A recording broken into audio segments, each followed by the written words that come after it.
Welcome back to my little channel. Today I'm going to talk about the hypocrisy of the UN Human Rights Council. Or maybe indeed the hypocrisy of the United Nations, but that's maybe a bigger topic altogether. Let's start with what is the Human Rights Council of the United Nations? Well, according to Wikipedia, and let me share it with you so that you know that I'm reading it out loud and not just making this up. According to Wikipedia, the United Human Rights Council, the UNHCR, is a United Nations body whose mission it is to protect human rights around the world. It's this bit here. Okay, sounds nice. You want to protect the human rights around the world. Well, okay. How do we do that? Are we going to enforce human rights? No, obviously not. We're going to talk about it. Which, in all fairness, is better than enforcing it, because if we would enforce it, it would be a form of neocolonialism by the ones wanting to enforce it. And if we look at the United Nations, well, the United Nations are the Western European countries and the Western countries in general. All other countries are members. All other countries have rights, etc., etc., etc.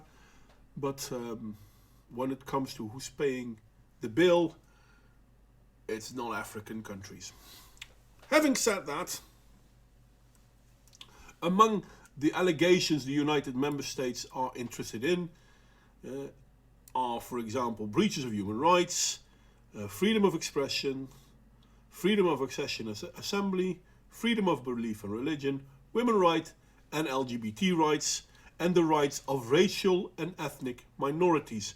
Now keep that in mind when I show you the list of the members of, well, the current UNHCR. Libya, Mauritania, Sudan, Namibia. These four are part of the group. I mean, you can see it. It's a nice graph here, right? Okay. Do you think any of the rights the UN group is acting on is being protected in any of those lands?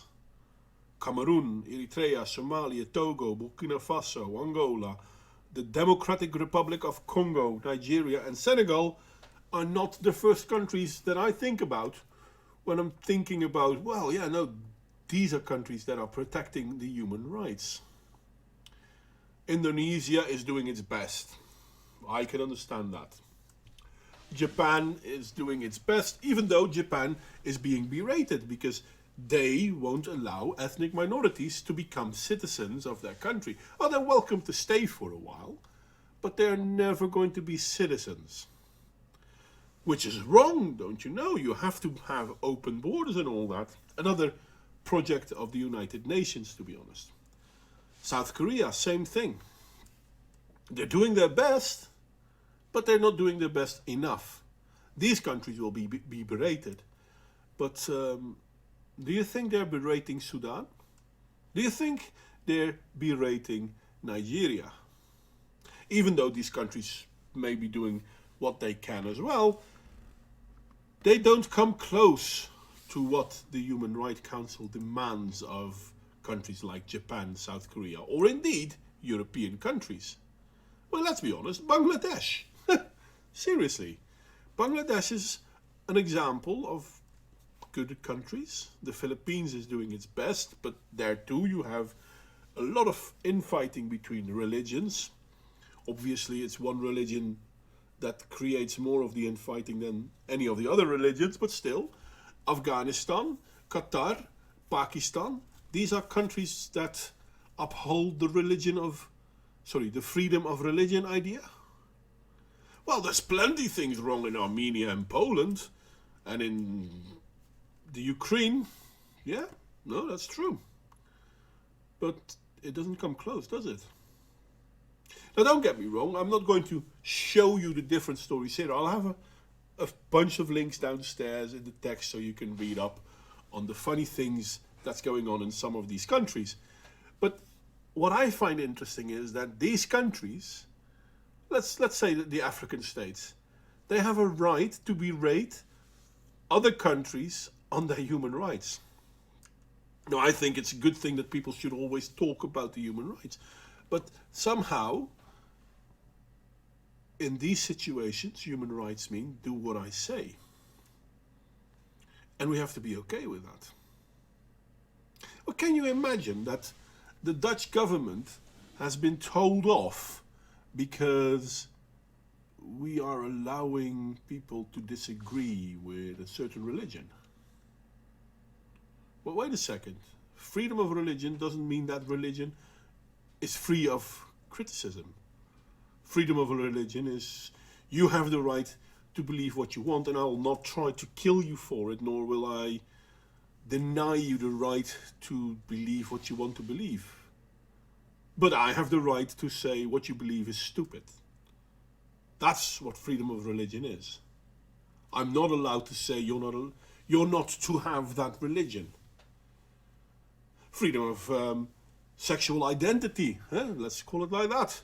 You can have whatever identity you want. You do not have the right to tell me what identity I should have. Funny enough, somehow you're not allowed to criticize these things anymore. Which is weird because freedom of speech is equal to freedom of criticism. Freedom to criticize, actually. So, this UN Commission on Human Rights thingy has become a global community thingy. I didn't think about the words I was wanting to use there. I'm sorry. But basically, it's become the whole of the we don't want borders narrative in one group. Where countries that have their shit together aren't allowed to have their own borders. But countries that fuck up and do whatever they want have the freedom to berate the countries that have their shit together, demand of them to behave in a certain way, and are free of criticism themselves. Now, don't get me wrong, I understand that these countries sit together to talk about what can we do to better the situation. But if I look at the current members of the United Nations Commissions on Human Rights, I'm not even looking at the previous ones, because let's be honest, Rwanda, South Africa, China, Saudi Arabia, these are not the countries where I would say, yeah, no, these are great examples of human rights. Pakistan, Qatar, Afghanistan, really? Anyway, that they sit together and talk, I have no problem with. I applaud open discussion. But when these countries are being given a vote to tell other countries how they are to live, can you imagine that Saudi Arabia had a right to tell European countries how to deal with the Muslim refugees from the Middle East? The most interesting thing in that was that Saudi Arabia didn't allow any of the Muslim refugees into their country, but Germany had to open its doors. The Netherlands has to allow these people in. Italy has to have open borders for this. Greeks shouldn't be allowed to complain about the fact that they are being washed in with refugees from the Middle East. The double standard is palpable. Now, I will have links downstairs just about anything I said to prove what I said isn't just me spouting an opinion. What is the goal of this video? Well, the goal is I hope to make people see that where we once thought the United Nations being a benevolent organization to help the world, it no longer is that. And I'm willing to concede that we could argue whether it ever was. I'm not going to argue that, but I can understand that people feel that they have a right to do so. All I can say is at this point in time, the United Nations seems dead set against the countries that made it possible for the United Nations to be there, which are the Western European states. Well, another thing, by the way, did you realize that Canada and Australia and the United States of America and New Zealand are considered Western European states?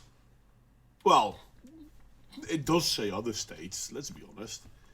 Yeah, it's funny because when we look at the Americas, there is a South and a North America. Mexico is a North American country. Yeah, but no, Mexico falls under Latin American states. Why? Because this creates an overrepresentation of the South American states and a Latin American state overrepresentation and an underrepresentation about the Anglo-Saxon American states, which there are only two of, let's be honest, Canada and America. Yeah, but in that case you would say, well, why not put those two countries with Europe? Yes, or why not consider the Americas one continent? So all American states, not just the Latin and Caribbean states? No. We have to have a divide, and in that divide we'd rather like to see the Western countries a minority. Because that's what it seems to be, isn't it? I mean, if we look at the current list, there are 47 current member states, and only a handful of them are Western countries. Some of them are close to Western countries, but most of them are blatantly anti-West. But we have to accept that. It's normal. If anything, to me, this shows that the United Nations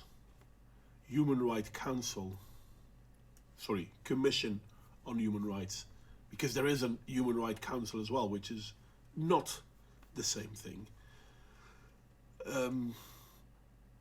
has become a farce. And I'm wondering why Western European countries are still paying for the privilege to be berated by these people. Anyway, that's my little rant. And there are plenty of other things wrong with the United Nations, don't get me wrong. I would advise people to once visit the channel of Alicia Clegg. No, it's not Alicia Clegg anymore because YouTube disallowed her from continuing. It's now Toxic Threads, where she also talks about the vile things that the United Nations bring with them. Link will be provided downstairs as well. I would like to thank you all for listening. Criticism is more than welcome. Like, share and subscribe. I don't care so much about the liking part. The subscribing part, yeah, sure, why not? The sharing part is very important because somehow that's how YouTube considers this channel to be viable. I know, I'm not working really hard to make my channel any bigger, but at the same time I would like to grow a little bit. I don't know why. So yeah, if you could help me with that, that would be much appreciated. Anyway, criticism as always is more than welcome, and I hope to see you all next time.